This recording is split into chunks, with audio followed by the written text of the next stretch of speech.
Chapter 18. After these things, Paul departed from Athens and came to Corinth.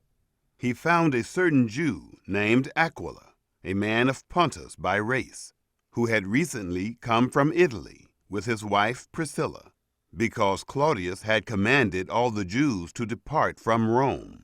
He came to them, and because he practiced the same trade, he lived with them and worked. For by trade they were tent makers. He reasoned in the synagogue every Sabbath and persuaded Jews and Greeks. But when Silas and Timothy came down from Macedonia, Paul was compelled by the Spirit, testifying to the Jews that Jesus was the Christ. When they opposed him and blasphemed, he shook out his clothing and said to them, "Your blood be on your own heads. I am clean. From now on, I will go to the Gentiles." He departed there and went into the house of a certain man named Justus, one who worshipped God, whose house was next door to the synagogue. Crispus, the ruler of the synagogue, believed in the Lord with all his house. Many of the Corinthians, when they heard, believed and were baptized.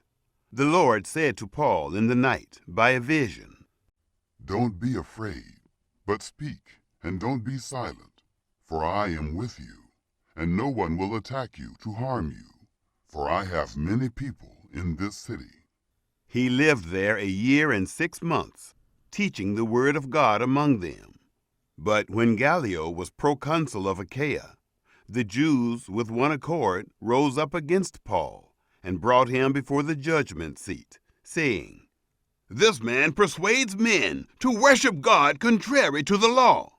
But when Paul was about to open his mouth, Gallio said to the Jews, "If indeed it were a matter of wrong or of wicked crime, you Jews, it would be reasonable that I should bear with you.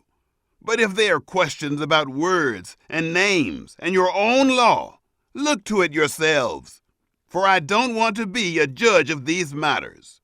So he drove them from the judgment seat.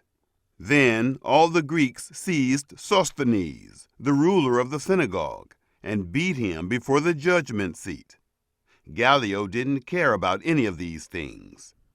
Paul, having stayed after this many more days, took his leave of the brothers, and sailed from there for Syria, together with Priscilla and Aquila.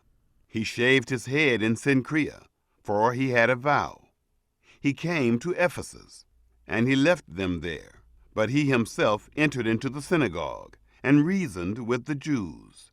When they asked him to stay with them a longer time, he declined, but taking his leave of them, he said, "I must by all means keep this coming feast in Jerusalem, but I will return again to you if God wills."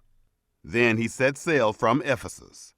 When he had landed at Caesarea, he went up and greeted the assembly and went down to Antioch.